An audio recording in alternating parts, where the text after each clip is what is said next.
man, look at the difference in the game's visuals since the last time. My god, it's already getting much more beautiful now. I mentioned before in the last video, but you can clearly see how much the game's image improves with just a simple scenery element, something new, a new element, a new look for some things, right? Much improved that you could see before, right? When I added the waters, things with animations, animated tiles, everything that gave a much greater sense of life to the scenario. But now, because there are really new elements, right? That before I had made some trees here and a few little things there to compose the scenario, which, whether I liked it or not, I hadn't worked on that much, but now I've improved here. With the trees, even in terms of size, right? The trees were very small, those little trees, just to give you an idea. Now there are much bigger trees, and it was much easier now, right? After I added the effect of having the character's shadow when you're behind some objects, and I could make things bigger without being too afraid of covering the characters, since you will still be able to know where everything is. And also, right, besides the trees, like the various other elements, various things. And let's try to make a cool scene here, something good. This is experimental, okay? I might not necessarily use this map I'm making here now in the game, okay?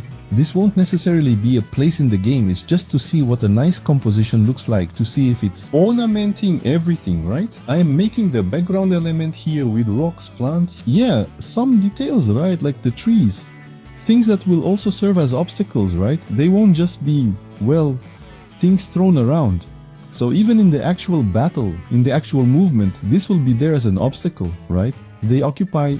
I even made something here for the editor, you know, to be able to adjust it within the tiling, right? I'm just placing it randomly here. You can even see at some moments that they end up a bit inside the tile, because they are not well positioned, right? For you to see how weird it gets when you simulate a three-dimensional environment in a three-dimensional scenario. Everything has to be projected correctly. Everything has to be well located to work well. And when I adjust here, you can see that everything fits correctly. Here it will also function as an obstacle in battles. So both the trees, the rocks, these things that can be obstacles, some plants too, will be there. And other things that are just details, right? You can notice there, look, their size, the way it's done. Some are just little details on the grass, little details on the stone, some plants, some flowers that are there on the ground, and they will not necessarily get in the way, but they are there to compose the visual, which is a nice thing, something really that gives the game a charm.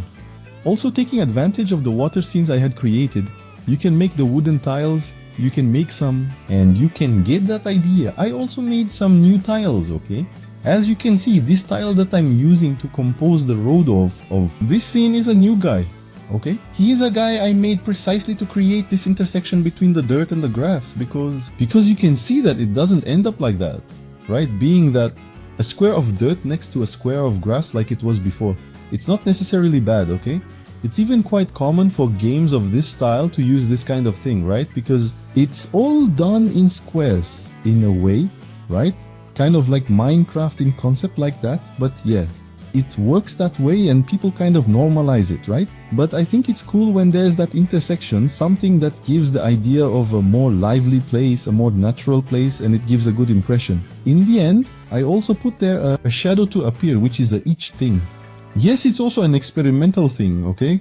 I made this shadow here very quickly. Yes, I threw there a real pixel art. Then I blurred it to make it look like a shadow, and I made some holes to make it seem like there are trees above with light passing through these holes. And it gave a cool idea and does give the impression that it's really a dense forest, and I actually quite like the result of some things, you know. I'm going to add many more tiles, many more elements, especially now that I see the difference it makes. If you look at it before, right, the visual before as it was, yeah, just the little tiles there, right, at the beginning. Yeah, and now we have all the different tiles. We have the animated water tiles, and we also have these scenery elements here, so it's looking really cool. This is the part that I'm adding here, right, which is to improve the game's visuals. I'm always trying to bring in some new visual stuff because it makes a good impact, right?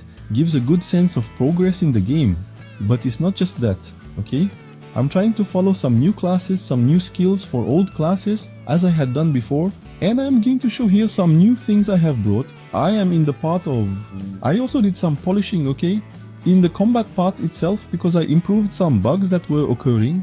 there was some problems with skipping some characters turns. All of that was fixed. I changed some of the mechanics, like the very mechanic of adding cumulative buffs, which is the buff of more attack or the buff for more magic attack. Before, nothing was showing up, right? It was just a little animation. In that, I didn't know what was happening. I changed the mechanics of how it works, because this way you can add this effect from other buff abilities. Okay, so for example, you can use that buff ability to increase the protection, and by using her slot there, have her also increased by one more attack, so you can keep stacking area attack for the group. Yes, this will be in the game. Okay, the slot issue will be very well planned and done, and it will work very well with the next class that I will show here as well. But one thing I also did here for the priest, right, which is our essential support class, right, that provides protection abilities, that gives abilities of, which was also added to the more advanced heals, right, just like Marvel has the fire and ice abilities there,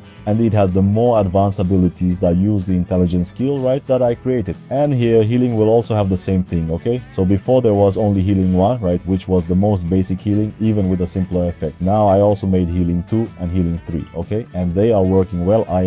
I'm balancing it more or less. Okay, I think the difference from one to the other is still a bit weak, but it's still good. I will improve that, but for now that was the addition I made for this class. Okay, and it gave me a good improvement for the class, because essentially it wouldn't make much sense to keep using the basic healing. You understand? You could simply use items to heal. There's even the first aid of the more standard skill that you have. You don't spend mana points, there is no cash, there's nothing, and it used to heal about the same, because the first cause, it has a fixed healing, right? It heals 10 fixedly, while the normal healing improved according to the magical attack. And now everything is much better, everything is better made.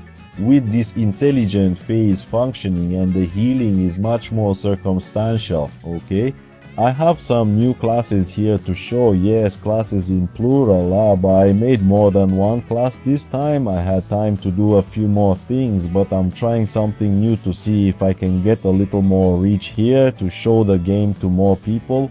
So I decided to split this video. This video will be divided into two, and I'll show the classes in the next video. It will be a longer video than this one, because there are two classes. There are quite a lot of skills that I'll have to show, but I wanted to ask you to subscribe, leave a like, do these things to see if it generates good engagement, comment, speak up. I'll leave here more or less an image of how the classes will be.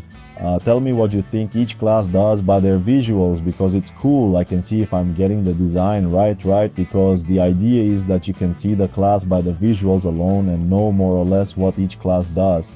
Yeah, I have this idea, right, to create a somewhat simple design, but one that is clear, so I can add new elements and give individuality to each character. Okay, so take a look. Those who haven't added it to the wish list, add it to the wish list. The Steam page is already there. I already have, I passed around, I have about 100 wish lists so far, and it's growing gradually as it gains some reach here. But I took a look to see, right, to how it works here, YouTube more or less, and it seems that it's good to have a larger number of videos to have a greater reach. So I separated this video. Okay, it won't take long for me to release it. I'll try to send 2 videos here per week, which will be more or less with this idea. Okay, I'll make a really big video and split it into 2. Yeah, to be able to deliver more content to you all without much extra work, okay, and still manage to work on my game. So keep in mind that the game is already more advanced than what I showed here. I will show the rest in a future video. I will probably show it here on Tuesdays and Thursdays, right? And don't forget to leave a like, share it with the people you know who like these games. And the idea of posting these videos here actually is to reach out, to show everyone who likes, who enjoys following game creation, who enjoys this type of game, who wants to play, who wants to see how it is, which is want to see how that game is made. So that's the idea. So it would be really great if it could reach more people. So share, like, comment, subscribe if you haven't yet, because this helps a lot, okay, in reaching more people. It's not even so much about YouTube itself, but more about being able to show the game to more people. And don't forget to add it to your wish list, okay? This is very important for the growth of the game, especially on Steam. And so that's it. Bye.